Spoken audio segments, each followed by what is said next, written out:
Good morning to all. Let us continue with our discussion on oncogenes and cancer. In this session, we will be dealing with the tumor suppressor genes. Tumor suppressor genes, they're also known as anti-oncogenes or emerogenes. In Greek, emero means to tame or to suppress, which means these are the genes that is intended to tame or suppress the growth of cancer or oncogenes.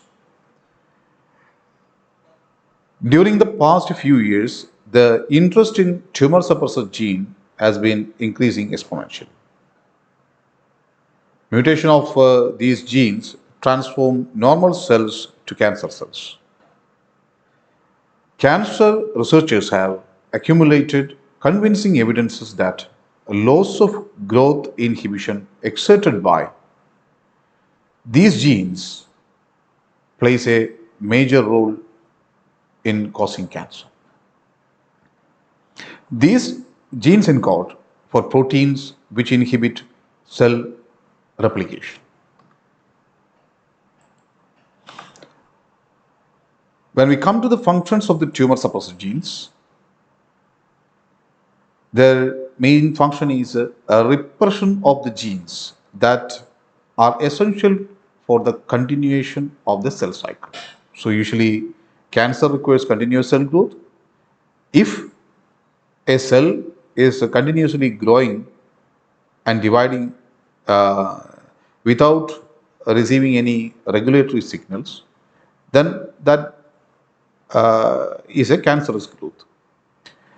So repression of genes that are essential for this growth and division is one of the major role of the tumor suppressor genes. So it prevents uncontrolled growth. Coupling of cell cycle to DNA damage is another function. As long as there is a damaged DNA in the cell should not divide. So if a cell that is containing a mutated or a damaged DNA, if it is proceeding to to replication and subsequent cell division, certainly it is the replication of the damage. So that is not acceptable without repair. So coupling of the cell cycle to a DNA damage is a major role of tumor suppressor genes, which recognizes the DNA damage and it prevents the cell from further replication and cell division, so that the DNA with errors will not replicate and produce more copies. If the damage cannot be repaired, the cell should initiate apoptosis. So the first possibility is prevention of cell cycle in case of a damaged DNA, and the second possibility is if it is not able to repair that one, then the cell needs to be subjected to apoptosis or cell death. So defective cells will not be replicated. And metastasis suppressor prevent tumor cells from dispersing or spreading. So another type of tumor suppressor genes were metastasis suppressors, which prevents the spreading of the tumor to different locations in the body. So they block loss of contact inhibition.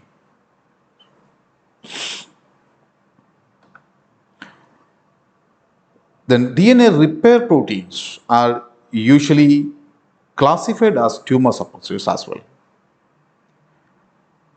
As mutations in such genes increase the risk of cancer, for example, there are genes like H1PCC, then MEN1 and BRCA. So these are some of the examples of tumor suppressor genes, and which are actually DNA repair proteins. So these DNA repair proteins is required for restoring the damaged DNA, and that type of genes were also sometimes classified as a tumor suppressor gene, which is actually these DNA repair proteins is a the class of the third category of the proteins, that is a maintenance genes. Then Knudsen in 1971 formulated a two-step hypothesis for retinoblastoma development. Due to the deletion of tumor suppressor gene RB. So this RB gene is a significant gene which we will discuss later. So this retinoblastoma development was discussed by Knudsen in 1971. He actually postulated a two-step hypothesis for explaining these tumor development in retinoblastoma by alterations or mutations in the RB gene. Two independent steps are necessary for the RB development or retinoblastoma development. In the hereditary form, where the tumor or the cancer is the result of a hereditary gene transfer. So in the hereditary form, the first step is the inactivation of the anti-onco gene or the tumor suppressor gene has occurred already in the germline. So the cancerous cell, which means the defective tumor suppressor gene is already present in the germline. So it is a hereditary form of a tumor development. So that the defective locus present in all cells of the organism, because it is present in the germline. The defective anti-oncogene or the tumor suppressor gene is already present in the germline, which means the organism developed from that germ cell all the cells will have such a defective gene or defective tumor suppressor gene. So that's a hereditary form of retinoblastoma development. And another one, in the second step, inactivation of the wild type tumor suppressor gene or the normal tumor suppressor gene allele located on the homologous chromosomes occurs as a sporadic event or a random event or as a mutation event in the somatic cell. So wherever that mutation occurs in the somatic cell, only that cells will be affected. So in the second case, it is not hereditary.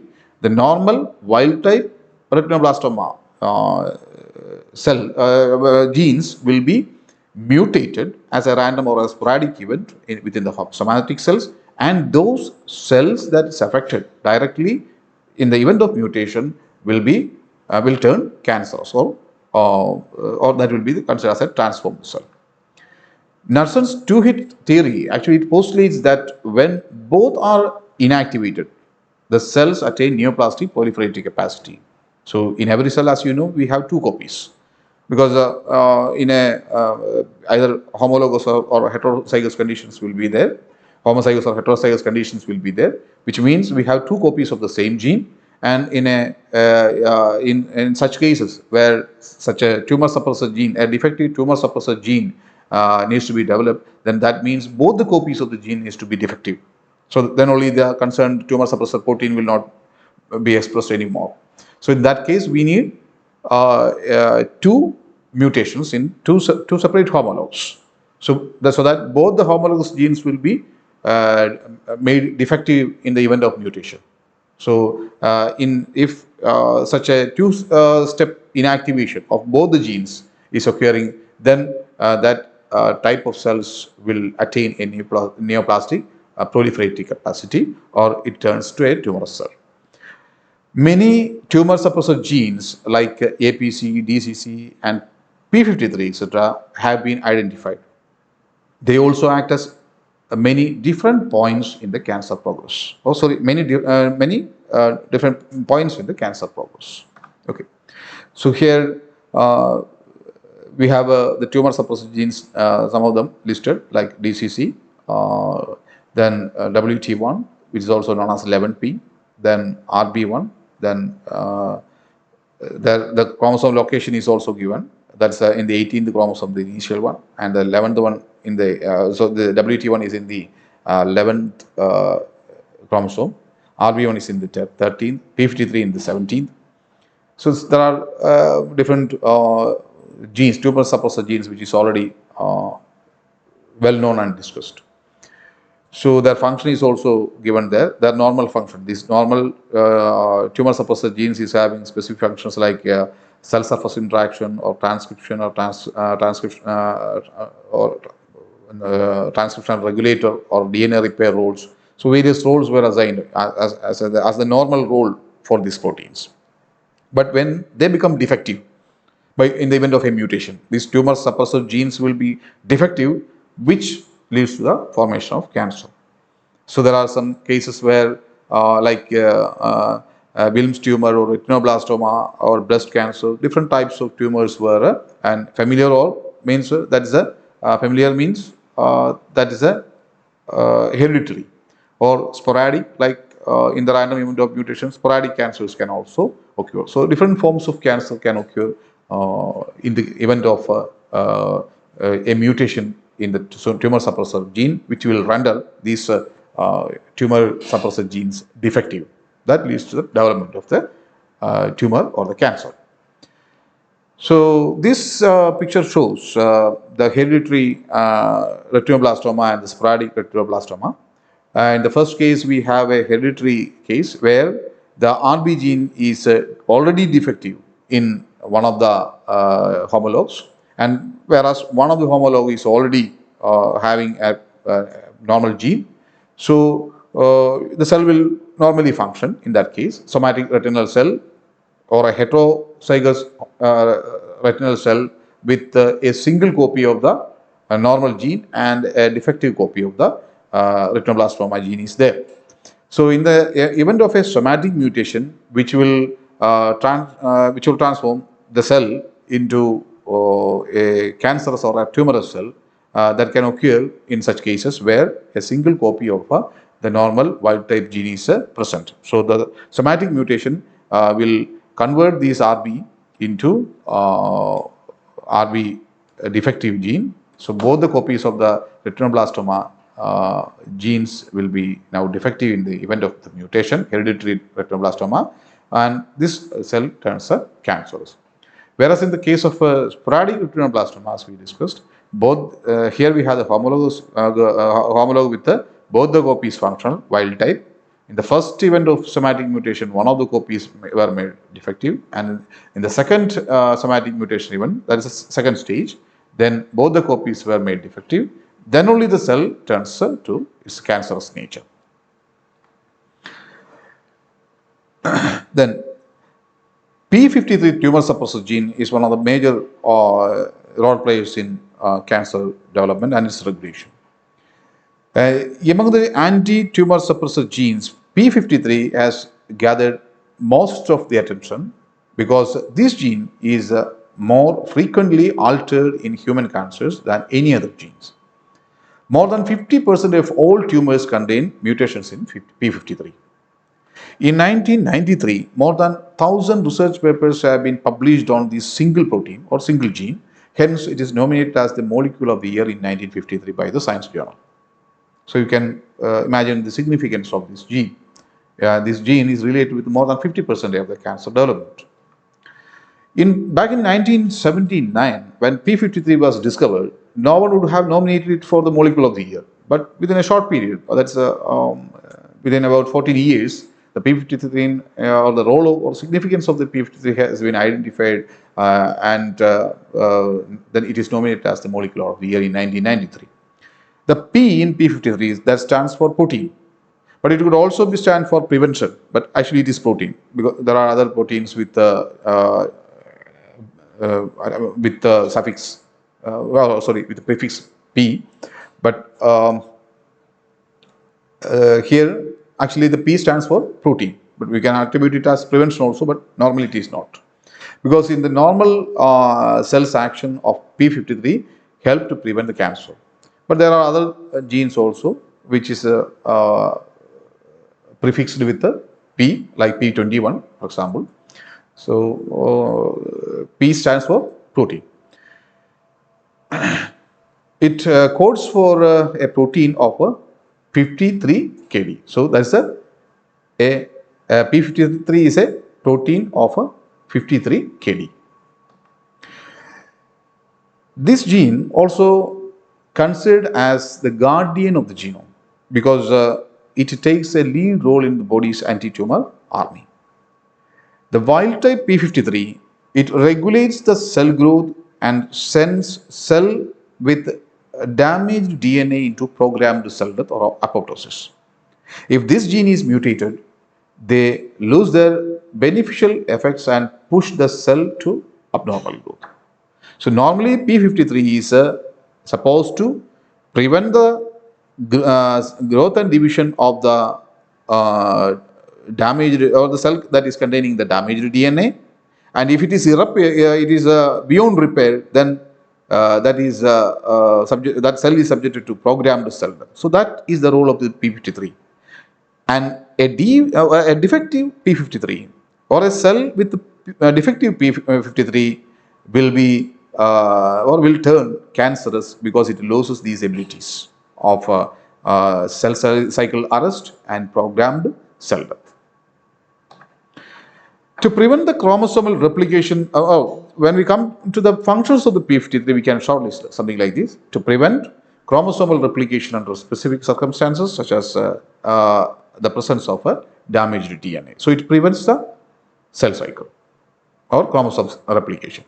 And then growth arrest following DNA damage gives time to repair, which prevents the transmission of these injured cells into the daughter cells. So normally P53 prevents the replication process and also it arrests the cell before going to the cell division. So that prevents the transfer of this altered or damaged DNA into the daughter cells. Inducing programmed cell death is called apoptosis. So P53 is also known to induce programmed cell death or apoptosis. While growth suppression and apoptosis are quite different phenomena, the ultimate goal of either or both may be same, that is to prevent propagation of the cells harboring the mutated genes. So both this prevention of replication and arresting the cell cycle and even apoptosis, all these have the same goal. It prevents the replication or multiplication of the damaged DNA containing cells.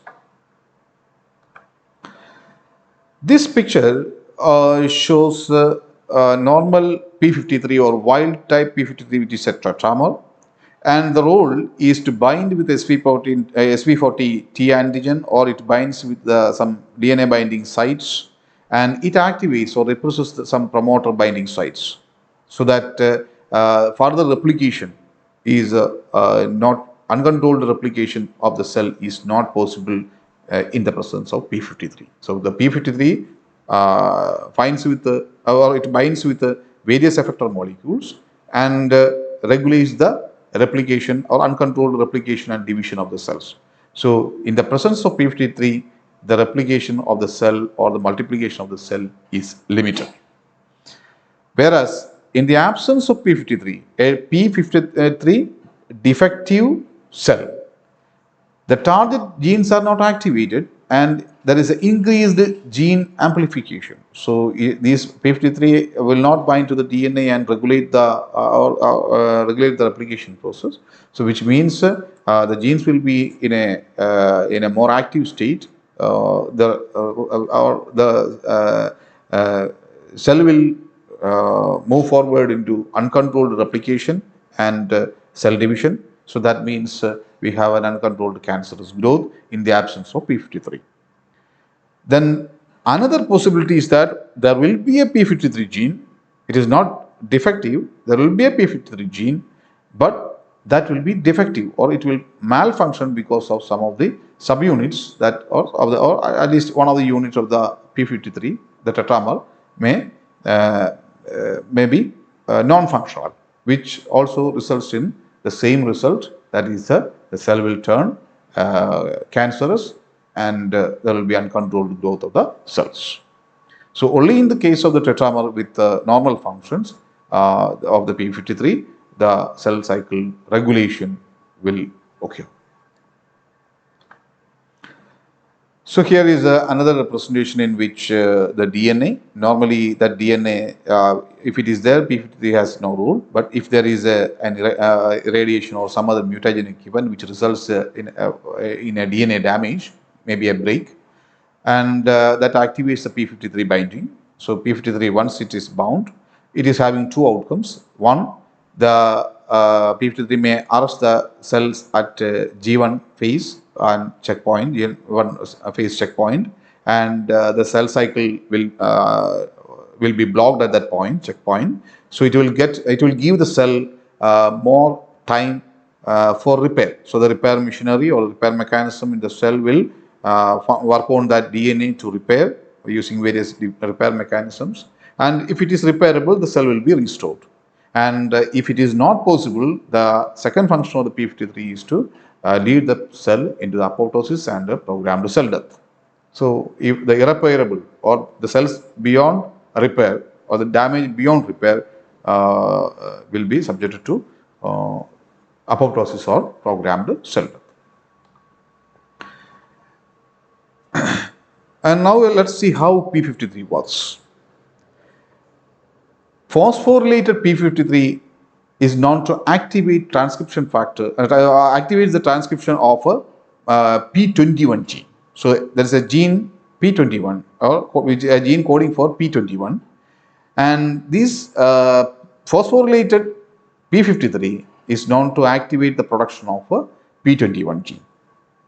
P21 is a CDK inhibitor, that's a cyclin-dependent kinase inhibitor, which binds to CDK cyclin complex, and this inhibits the kinase activity. Normally, there is a cyclin-dependent kinase, CDK complex is there, that is CDK and cyclin-dependent kinase, which is required for cell division. So, the P21 protein is a CDK inhibitor which blocks the kinase activity. So, in the presence of P21, that P21 is a CDK inhibitor, the kinase activity will be blocked. Cell cycle is arrested to allow the DNA to be repaired. So, that means in the presence of P53, phosphorylated P53, P21 is produced. P21 is a CDK inhibitor which inhibits the kinase activity, and in the case of a blocked kinase activity, the cell cycle will be arrested. If damage cannot be repaired, then that will be subjected to cell death or apoptosis. So here we have a damaged DNA which activates the repair machinery, and P53 will be bound with a phosphate, or it is a phosphorylated. The phosphorylated P53, now it binds to the DNA and activates the P21 gene, and once the P21 is transcribed and that is produced, which is a CDK inhibitor or cyclin-dependent kinase inhibitor, that will inhibit the complex of CDK and cyclin, or cyclin-dependent kinase and cyclin. That complex will be inhibited by the P21, and once the kinase activity is inhibited, this cannot phosphorylate the RB protein, and that leads to the cell cycle arrest. And another possibility is this can again trigger this P53, phosphorylated P53 can trigger apoptosis. That is the second function of the P53 that will be utilized when the cell is actually still or its cell is beyond repair, or the damage is, if it is beyond repair, then the second function of the P53 will be executed. That is, the cell will be lead to apoptosis. So we have a disruption or deletion of the P53 gene. In that case, what happens if there is no P53, a deleted or a disrupted or a damaged P53 gene? If it is there, then that leads to the inactivation of the P53 protein. There will not be any P21 gene, or the CDK inhibitor will not be produced. So that leads to the uncontrolled cell proliferation and cancer. So this is how P53 works. We will have some other examples also. So here is an induction of a DNA lesion or a damage in the DNA, which stabilizes the P53 protein, which is coded by the P53.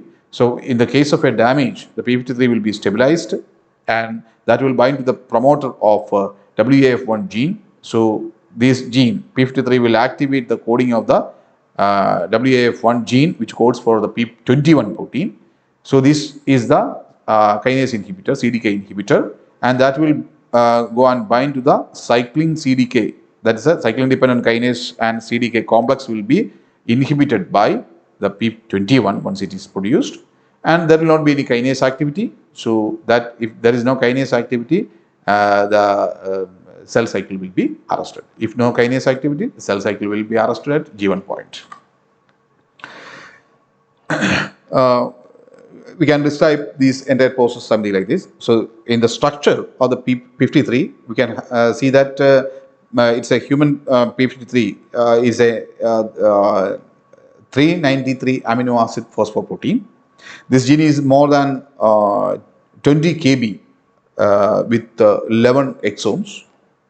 The entire gene is actually more than 20 kb with 11 exons, and the gene is coding for a 393 amino acid P53 protein with a 53 kilodalton size.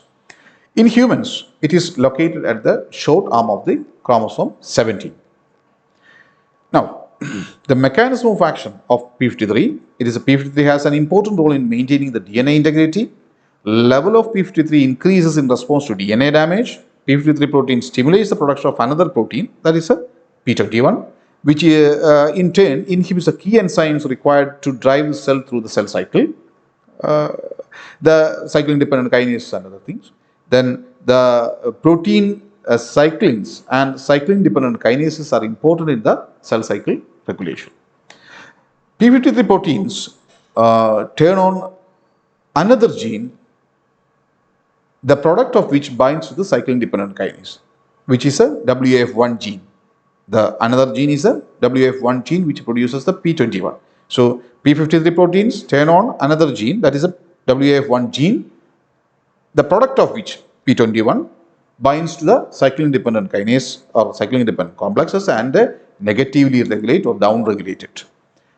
One such gene is a CIP1 or WAF1, which goes for the P21. Okay, CDK interacting protein 1 is a CDK1. Now, so there is a CIP, that is CIP1 is a CDK interacting protein. Then P21 protein binds to a wide variety of cyclin CDK complexes. P53 gene gets activated when DNA is damaged. This would increase P21, which in turn inhibits cyclin dependent kinases and thus brings the G1 arrest and prevents the cell from entering the S phase. Mutation of P53 inhibits this action.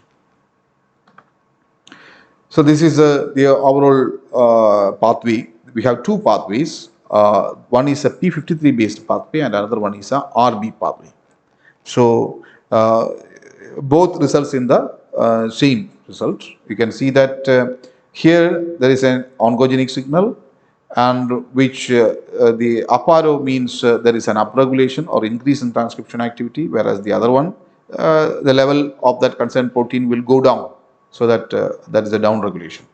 So the ARF gene is activated normally. So that is a P53 pathway. You can see that this is a P53 pathway, this is the RB pathway. So the RB and P53 pathways are the heart of two main tumor suppressor pathways that control cell responses to potentially oncogenic stimuli. Each pathway consists of several upstream regulators and downstream regulators. For simplicity, only 4 main components of each pathway are shown. So there are other effector molecules in between these molecules, but only the major players were listed. 4 major players were listed in the pathway, but there are other molecules in between. Each pathway consists of several upstream and downstream regulators. Only 4 main components of this pathway were shown here. Similarly, the pathway interacts at several points, 2 of which are shown here. For example, this pathway interacts with this one, and RB interacts with the MDM2. So both the pathways, that is P53 and RB pathways, were also mutually interacting each other. And in the P53 pathway, signals such as a DNA damage induce the ARF gene, or it activates the ARF gene. This is also known as the P14 in humans and P19 in mice. So that will be upregulated. And the product of this is a CDKN2A locus. Okay. This is produced from this particular locus, this ARF gene. The ARF increases the P53 levels by sequestering MDM2, which facilitates the degradation of and inactivation of P53.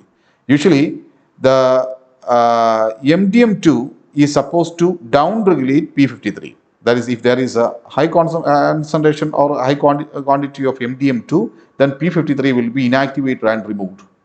So ARF will be increased, which results in the downregulation of the MDM2. If MDM2 is not at a high level, P53 will be upregulated.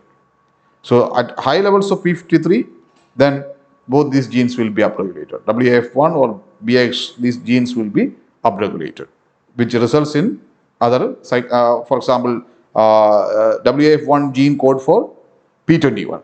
And that P21 interacts with the cyclin dependent kinases, and further it leads to the arrest of the cell cycle. And similarly, here also we have another set of genes, INK4K, which is upregulated by the oncogenic signal, and that means CDKs were downregulated. And in the case of downregulated CDKs, the RB gene is upregulated, and again other effector molecules will be downregulated, and that results in transient arrest of the cell cycle. So here we have the E2F, which is downregulated. One downstream consequence of the RB activity, that is a high RB activity, is the inhibition of E2F activity. So if RB level is high, retinoblastoma protein level is high, then E2F will be downregulated, and at lower levels of these E2F protein, then that leads to the cell cycle arrest. So we have two options. When it may be subjected to senescence, or that cell cycle or growth will be prevented, or the cell may be subjected to apoptosis. So this is how the P53 and RB tumor suppressor genes and their pathways were working. Now, the main pathways in which P53 may malfunction in human cancers is listed here. For example, there is a mechanism of inactivation of the P53, like amino acid changing mutations in the DNA binding domain, which may inactivate P53, or a deletion in the carboxy terminal of P53 may inactivate P53, or multiplication of the MDM2 gene in the genome may again inactivate P53, but because MDM2 gene, as we know, this is the MDM2. If it is multiplied and more copies of the MDM2 is produced, that means MDM2 protein will be upregulated, or more proteins will be produced, which results in decreasing of the P53. So because MDM2 higher MDM2 levels will remove P53. So that means here a multiplication of the MDM2 gene, which results in more protein production of the MDM2, which will downregulate the P53. So that is also another method of inactivation of P53. Then there is a viral infections, then deletion of the P14 ARF gene, then mislocalization of P53 in the cytoplasm outside the nucleus. So there are various instances in which the P53 is either inactivated or downregulated or made ineffective. And that may result to typical different types of tumors, and each mechanism we have different types of tumors that is developed, which is listed in the table. And you can have a list of these different types of tumors that from the presentation, which can be copied from the platform. So this is the last slide in the session, which means the normal and cancerous cells can be, or the gene expression of the normal and cancerous cells can be easily studied using DNA microarrays, in which the total mRNA from both the cell types can be extracted, and a reverse transcription process will produce a cDNA copies of normal cells and the cancerous cells. So all the mRNAs, all the functional genes will produce mRNAs, all the working genes will produce mRNAs that will be represented in the cDNA copies. And in the cancer cells also, it will produce another set of mRNAs, or another set of genes will be functional in the cancer cells that can be again converted into its corresponding cDNAs. And finally, based on the cell type, you can prepare such a DNA microarrays in which all the genes or the genes corresponding to all the, or the sequences corresponding to all the genes will be spotted in the microarray slide, and these can be targeted to the cell, also to the microarray slide. So wherever such a complementary sequence of the cDNA is present, that will bind to the spots in the slide, and in the microarray analysis, you will get a at a high intensity based on the quantity of the cDNA that is present. So based on this microarray analysis, you can find out which genes are upregulated in the normal cells and downregulated in the normal cells, and also which in the cancer stage, what are the genes that is upregulated or activated in the cancer state, and what are the genes which is downregulated or suppressed in the cancer state, that can be compared using such DNA microarrays. So gene expression profiles can be created and it can be compared, and this study will enable you to understand in the normal cells what are the genes required, and in the cancer cell what are the genes actually made silent, and what are the genes that is made more active in the cancer cells, that can be easily studied using such a DNA microarrays based on their cDNA analysis. So this is all about the oncogenes and cancer topic. Thank you.